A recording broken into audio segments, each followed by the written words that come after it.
Yo, what's going on? It's Terrell, Hall of Fame, D-Line, TBKC, and all that sweet, beautiful, wonderful shit. Y'all work with me, man. I'm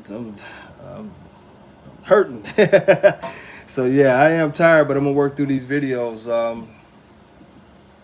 This particular video is about the temperament. And we've talked about temperament before, but, man, look. I'm not picking up a dog. And I'm telling you this, man. Denzel, poor dude, I might pick him up at this point in time. Denzel's a very, very old. I don't think he's going to make it much longer. He's starting to go downhill. So with him, I would definitely pick him up because he's won his battles. But in his day, like I said, that was just a little over a year ago. You know what I'm saying? He kicked a stray dog's ass out there in the yard for violating the gun line. And every bully that I've ever owned, every bully that I've ever been around, that was from true bully stock, these dogs could get it, These dogs were not punks. These dogs were not some type of dog that you would see, another dog jump on and he not try to fight back, or he tuck his tail and he just don't want any action and all that kind of carrying on. So I don't know where this is coming from, but it's a bad look. And I mean, you're seeing videos, and I think one of the videos that we talked about the most was the video of Mr. Beans, where there's two videos of Mr. Beans actually, but one of them is, a rabbit basically just runs across his face while he's out in the yard. He don't even flinch, he don't move, he don't have nothing, he just lets the rabbit run. And that's one thing. Okay, you don't have any prey drive at all, like you're not even a normal dog, because a normal dog would have went after him. But then it's another video where they're posing the dogs together, and the other dog, like damn near, I don't know if he got him, but it looks like he, sort of damn near got Beans in the face, And Mr. Beans just stands there like froze, like eyes big, just froze. Look, man, that's a punk ass bitch. I'm just being real with y'all. I know y'all know I don't too much like them people and everything, but I'm gonna talk about it like it is. It ain't just to pick on them, but this is American Bully, man. If you got you an American Bully and that son of a bitch will not bite back, I ain't saying he got to win the battle, but if he gonna let another dog bite him in the face right then and just walk on off and don't give two shits, come on, man. Come on, man. That ain't no real dog. I don't get it. It ain't no damn American Bully. That's no dog. Ain't no dog supposed to be that docile and that bitch-like that another dog bite him in his face and they don't show their teeth at least. Like, growl, do something, pinch the motherfucker, do something. But this dog did nothing. He stood there, And we've seen this from a lot of these dogs now, with where the temperament goes bad, and you gotta. It's either one or the other. Either the dog is a damn lunatic, or the dog is scared and fearful for his life, And to see a lot of these dogs hang their heads, move very slow, move very timid, look around with scary looks in their eyes, like, oh my God, what's going to happen? What's going to happen? It's very, very frightening to me, knowing dogs how I know dogs, because this ain't a real dog, man. You don't want a dog like that around you, because they're unpredictable. They're scary. Now, I know a lot of y'all think like, oh, yeah, he's a bitch, so he always going to be a bitch, so you just got to understand your dog is a bitch.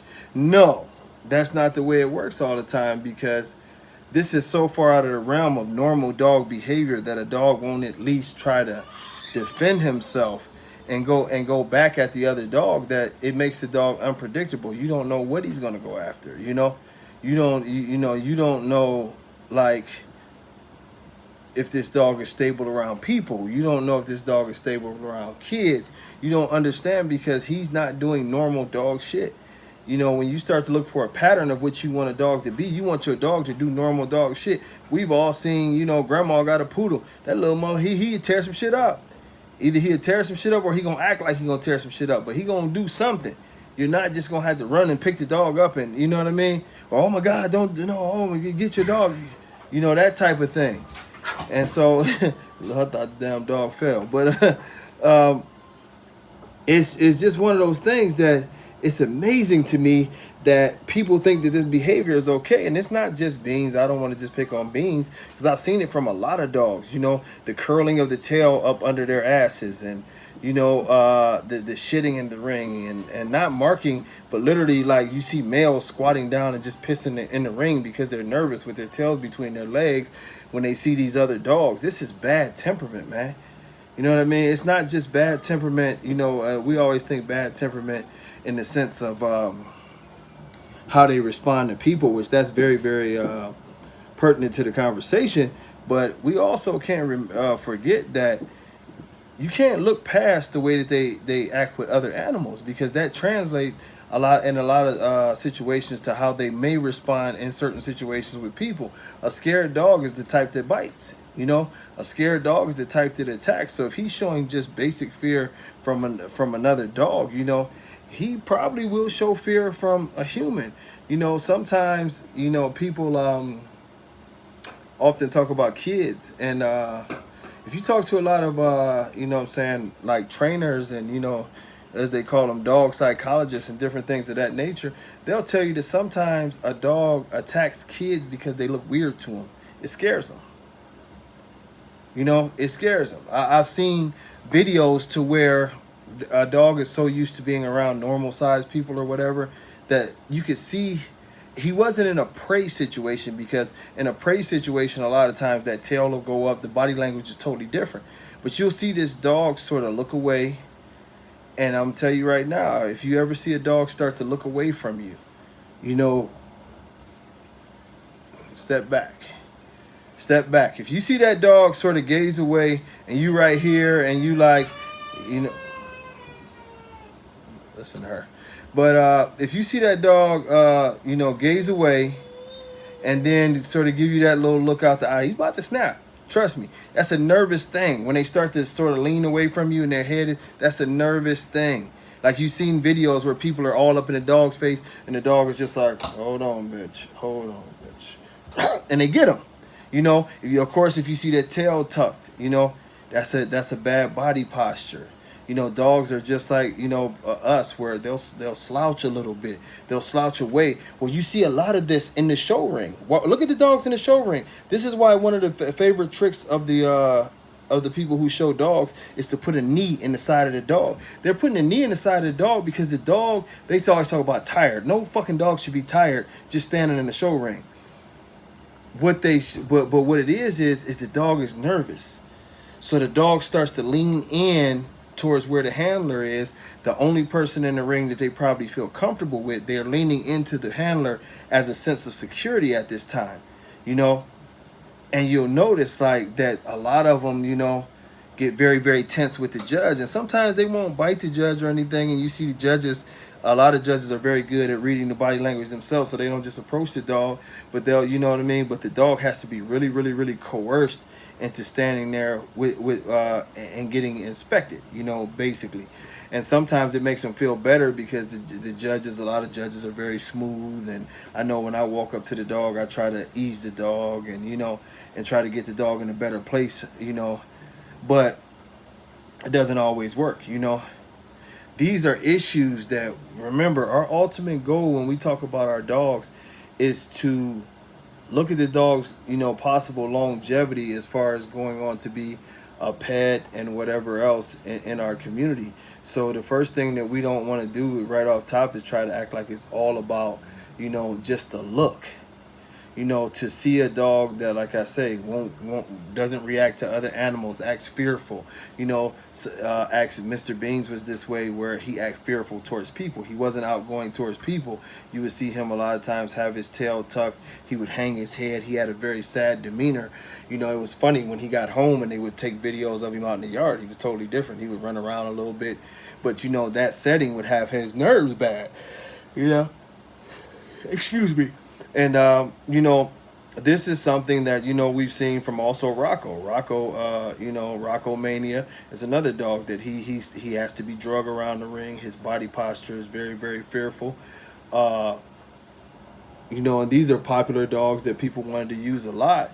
And we have to think about the things that come along with this. You know, a complete dog has to be built up from the inside out. You know, his mental has to be right. His cardio has to be right. You know, everything has to be right first. Then we go to the physical characteristics, because those other characteristics are life and death. You know, the physical characteristics as far as health, of course, you got a bad heart, you die early. But the mental issues, you know, you snap at you snap at people, or you know, you won't fight another dog back, and you roll over on your back and just start letting the dog maul you. These are all life and death situations, and it's something that you shouldn't see out of an American bully. And I'm not advocating a dog fight, by the way, for people who start that shit. I'm just telling you, this dog comes from a characteristics of, you know, a Staffy and pit bull. So it should not be afraid of another dog like that, to the point to where it's bowing its head, letting the dog snap at it, letting the dog climb all over it, and all those things. It has to not sort of, but really fit more of the mode that, hey, I'm confident. Not that I'm game and I want to fight all these other dogs, but I'm confident enough to defend myself, and I'm not going to let any dog take advantage of me. You have to have that. That first step is a foundation to what is needed for this dog to have, you know, a great temperament. Most people don't look at it that way, but that's very, very truthful. Your dog needs to have complete temperament, because even in a situation where you see dogs that are great with people, but definitely afraid of other dogs, that's not good. And the reason being is they bite. I've known several incidences where people have gotten bitten because their dog was afraid of another dog, even reaching down to pick that dog up when the situation was getting hot, and they trying to protect their little scary ass dog away from him. The dog is so in a frenzy of fear, he bites them. You know, just you know, oh my god, and he just bites them. This is not something you want, especially if you have kids around, because of course, us as adults and grown men and women and stuff, we might be able to take a little nip. But if this dog is not in the right mind state, and, you know, and he bites your 1-year-old or your 2-year-old or some little kid, he could do a lot of damage. You know, he could scar him for life. You know, worst case scenario, he could kill him. You know, and the dog's mentality is very, very different. Believe that. You know, the way that they strike out of fear, the way that they can go into a vicious, you know, attack is totally different than what you would think it would be. The dog might not show you viciousness all the time. It'll show you fear a lot of the times, which translates to a vicious mentality and a vicious way of doing things. And so it's just a warning, man. If you see a dog that, like I say, you shouldn't have to pick your dog up. If your dog at the very least will not, you know, act like he wants to defend himself against another dog, if he's acting scary, he's acting skittish, that translates to the rest of his life. He shouldn't be afraid, that type of afraid of other dogs, that he's just out of his mind scared. You know, like I say, even the mutts down the block, they might not want no action. They gonna still bark real quick, and then they run backwards. You know, I'm gonna give you something, not to the point to where you see the dog, you know, lock up in fear, just to the point like frozen. Yeah, that's not cool, man. That's not cool. Temperament is an issue. Temperament is something that we have to focus on to push this breed forward, because the last thing we want is a bunch of bad temperament dogs getting sold into new homes, and that becomes an issue as our dogs make the news more and more from hurting people. With that being said, man, thank y'all for all the love and the patience and the blessings. Till next time, peace.